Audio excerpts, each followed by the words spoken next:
Hello friends, welcome to my YouTube channel BCom education. तो चलो शुरू करते हैं अपनी इस वीडियो को। इससे पहले हम लोग x missing frequency and F missing frequency वाले सम कर चुके हैं, जिसमें सिर्फ और सिर्फ एक मिसिंग फ्रीक्वेंसी थी। बट ये जो है यहाँ पर आपको देख ही सकते हो, यहाँ पर दो मिसिंग फ्रीक्वेंसीज़ हैं। ठीक है, किस तरीके से हम लोग टू मिसिंग फ्रीक्वेंसीज़ को सॉल्व करते हैं मैं आज को ये आपको बताने वाली हूँ। ठीक है, तो सबसे पहले एक चीज़ आपको याद रखनी है, जब भी आपको दो मिसिंग फ्रीक्वेंसी वाले क्वेश्चन आएगा ना, तो उस केस में आपका जो क्या कहते हैं, आपको यहाँ पर जो है एक चीज़ गिवन होगी, वो है n। ठीक है, इसको हम टोटल करते हैं तो n कुछ और आता है, f का टोटल हमारा n होता है ना। बट यहाँ पर जो अगर मैं टोटल करूँगी f का, तो n कुछ और आएगा। इन्होंने मुझे n दिया है 68। इन्होंने बोला है जो आपका n है ना वो 68 है, तो n 68 लगाकर ही आप सम को सॉल्व करो। ठीक है, तो चलो मैं आपको बता देती हूँ। सबसे पहले ये देखो, सबसे पहले यहाँ देखो, सबसे पहले इन्होंने जो बोला है n, मैं वो n ले लेती हूँ, n इज़ इक्वल टू 68 ले लेती हूँ मैं। ठीक है, अब आपको पता ही है x की हेल्प से हम लोग मिड वैल्यू निकालते हैं। मिड वैल्यू हमने निकाल ली, 0 + 10 इज डिवाइडेड बाई 2 करोगे तो आपके पास क्या आएगा, मिड वैल्यू आ जाएगी। 20 + 10 इज डिवाइडेड बाई 2 आपके पास मिड वैल्यू आ जाएगी। ठीक है, मिड वैल्यू क्या होता है, जो सेंटर में इन दोनों वर्ड्स के, एक्स के दोनों वर्ड्स में यहाँ पर जो बीच में वर्ड है उसको हम लोग मिड वैल्यू बोलते हैं। ठीक है, हमने क्या किया, हमने मिड वैल्यू निकाल ली, हमारे पास एफ़ आ गया। ठीक है, ये दोनों चीज़ें आ गई। इन्होंने बोला है एन जो है वो 68 है, इसका एन जो है वो, इसका एन अगर आप बनाओगे तो वो एफ की एफ के साथ बनेगा। बट इन्होंने खुद ही एन दे दिया है कि 68 एन है, ये इन्होंने गिवन किया है। ठीक है, अब आप क्या करो, सबसे पहले f को m के साथ मल्टीप्लाई करो और एफ एम निकालो। 4 को 5 के साथ 20, 10 को 15 के साथ 150, 12 को 25 के साथ 200 एंड f1 को 35 के साथ 35 f1, फिर 20 को 45 के साथ 900 एंड f2 को क्या कहते हैं 55 के साथ करोगे तो आपके पास f2 आ जाएगा। ठीक है, फिर क्या करो, आप इसका टोटल कर लो। इसका टोटल करोगे तो आपके पास क्या आ जाएगा, जो न्यूमेरिकल वर्ड्स हैं वो एक तरफ हो जाएंगे एंड जो कैपिटल्स वाले वर्ड हैं, ठीक है, क्या कहते हैं, वो एक तरफ कर लेते हैं हम लोग। ये देखो, जो अल्फ़ाबेट्स वाले वर्ड हैं, सॉरी, वो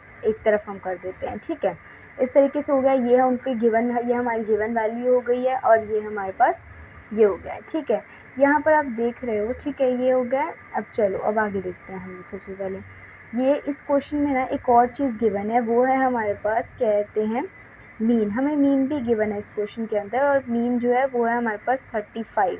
ये दोनों चीज़ें हमें जो है इसके अंदर गिवन है कि n जो है वो 68 है एंड जो मीन है वो 35 है।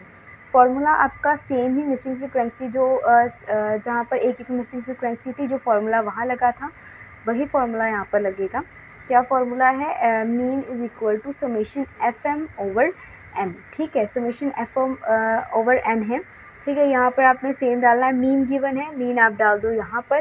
ठीक है, और यहाँ पर आपने डाल दिया ये जो आपका समेशन एफ एम है, समेशन एफ एम डाल दिया। ठीक है, और ये हमें जो जो गिवन हमारे पास एन है वो गिवन एन हमने डाल दिया। ये हमने क्यों कर रहे हैं, क्योंकि ये हमें गिवन इसलिए किया गया है क्योंकि यहाँ पर दो मिसिंग फ्रीक्वेंसीज़ हैं।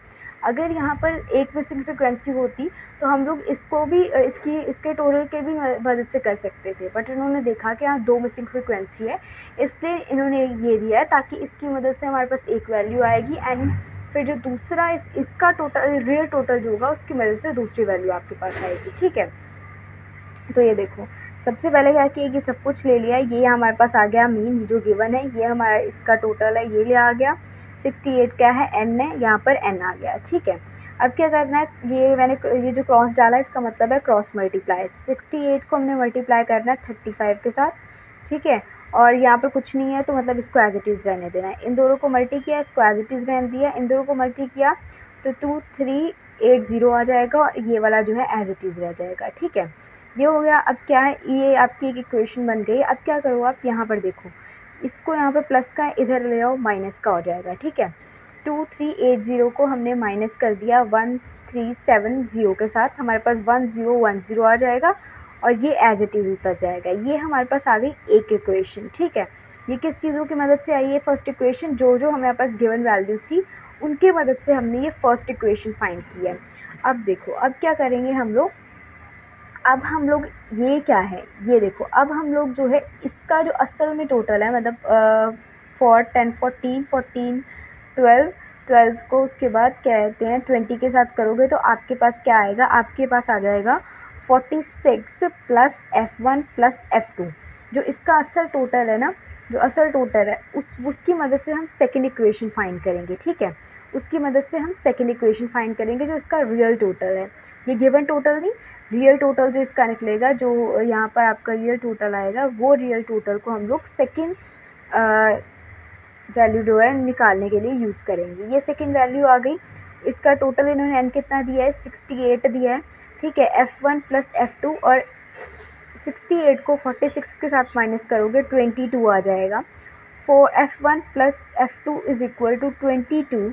ये हमारे पास क्या आ गई, ये हमारे पास आ गई सेकेंड वैल्यू। ठीक है, सेकेंड आ गया हमारे पास, एक फर्स्ट ये इक्वेशन आ गई, सेकेंड ये इक्वेशन आ गई। ठीक है, अब इन दोनों की मदद से ही हम लोग क्या करेंगे, अपना आंसर मतलब ये दोनों की दोनों वैल्यूज़ जो है फाइंड करेंगे इन दोनों की मदद से। ठीक है, इन दोनों की मदद से किस तरह से, ये देख लो।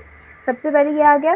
ठीक है, आपको क्या करना होता है ना, कब अब आपको क्या करना है, आपको सब्सटीट्यूशन इफेक्ट आपको पता होगा क्या होता है सब्सटीट्यूशन इफेक्ट, कि फर्स्ट वैल्यू और सेकंड वैल्यू को हम लोग माइनस करते हैं और फिर हम लोग आंसर निकालते हैं। ठीक है, अब multiplying equation 2 by the 35 and उन्होंने बोला है कि ये जो सेकंड इक्वेशन है इसको 35 से मल्टीप्लाई करो। अगर आप 35 से मल्टीप्लाई करते हो ना, तो ये इक्वेशन जो है कुछ ना कुछ इस तरीके से दिखने लग जाएगी, इसके तरीके से दिखने लग जाएगी। ठीक है, तो मैंने क्या किया, इन्होंने बोला फर्स्ट आप सेकंड इक्वेशन को 35 से मल्टीप्लाई करो।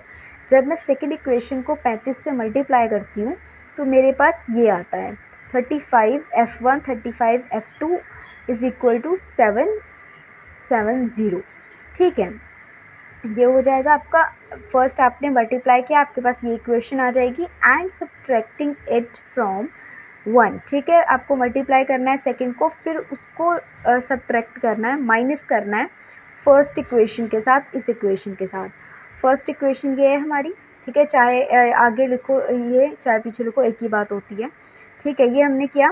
ठीक है, फर्स्ट इक्वेशन, ये इक्वेशन। ठीक है, इस इक्वेशन को इस तरीके से लिख लिया, फर्स्ट वाली को इस तरीके से लिख लिया, ये जो सेकंड आई है ये सेकंड इक्वेशन, ये सेकंड वाली को। फिर 35 सेम है, कट गया। ठीक है, माइनस है तो यहाँ पर कट गया, प्लस माइनस माइनस, यहाँ पर प्लस होगा, है ना, प्लस माइनस कट गया। यहाँ पर 35 में से 55 में 35 गए, 20 आ गया। फिर 110 से 770 को किया तो 240 आ गया। इस तरीके से आ गया आपके पास। ठीक है, अब देखो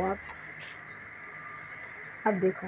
ठीक है, ये आ गया। अब यहाँ पर देखो, ये आ गया। अब ये देखो आपके पास क्या आया था, आपके पास आया 20 F2 इज इक्वल टू 240। अब F2 को एक तरफ ले जाओ and 20 divided by 240 divided by 20 अगर कर दोगे, डिवाइड करोगे, आप कैलकुलेटर की मदद से कर लो चाहे, तो आपके पास 12 आ जाएगा। ठीक है, जब 12 आ जाएगा तो 12 आने के बाद आप क्या करोगे, ये आपके पास F2 की वैल्यू आ गई, एक आपके पास F आ गया है। ठीक है, अब दूसरे एफ़ को फाइंड करने के लिए आप क्या करोगे, दूसरे एफ़ को फाइंड करने के लिए आपको क्या करना है, दूसरे एफ़ को फाइंड करने के लिए आप किसी भी एक वैल्यू में नहीं, जो आपका रियल वैल्यू थी n की, जो आप खुद टोटल करके निकालते हो F1। ठीक है, F1 plus F2 is equal to 22, उस वैल्यू, उस रियल वैल्यू में, मल्टीप्लाई वाली वैल्यू में नहीं, रियल वैल्यू में आप 12 को पुट करो। ठीक है, जब आप रियल वैल्यू में जो आपकी टोटल होगा, कहते हैं ये जो था आपका F1 plus F2 is equal to 22, इसमें आप क्या करो, इस जगह पर आप F2 को पुट करो, जो कि आपका आया है 12। तो F2 को जब आप पुट करोगे तो F1 plus 12 is equal to 22 हो जाएगा। ठीक है, तो F1 इधर आ जाएगा, इसको इसके साथ माइनस करोगे तो 10 आ जाएगा। यहाँ पर आपके पास F1 आ गया और F1 आ गया 10 एंड F2 आ गया 12। ये आपकी दोनों की दोनों मिसिंग फ्रीक्वेंसी निकल चुकी है। ठीक है, ये मैंने आपको एक सम निकाल के दिखा दिया है 2 मिसिंग फ्रीक्वेंसी वाला। नीचे मैं आपको एक और सम दे देती हूँ 2 मिसिंग फ्रीक्वेंसी वाला, ये आप खुद सॉल्व करके देखना, अगर ना निकले तो मुझे बता देना, मैं निकाल दूँगी। ठीक है, यहाँ पर भी देख लो, आपको n गिवन है और आपको मीन गिवन है। एक बार मेरी वीडियो पीछे जाके दोबारा देख लेना। फर्स्ट आपको इसकी मदद से एक इक्वेशन फाइंड करनी है, सेकंड इक्वेशन इसकी रियल वैल्यू से फाइंड करनी है, ठीक है। तो ये आपका ये सम ख़त्म हो गया, ठीक है। Thank you so much for watching my video. And अगर आपने चैनल को सब्सक्राइब नहीं किया है तो सब्सक्राइब कर दीजिए एंड वीडियो को लाइक कर दीजिए।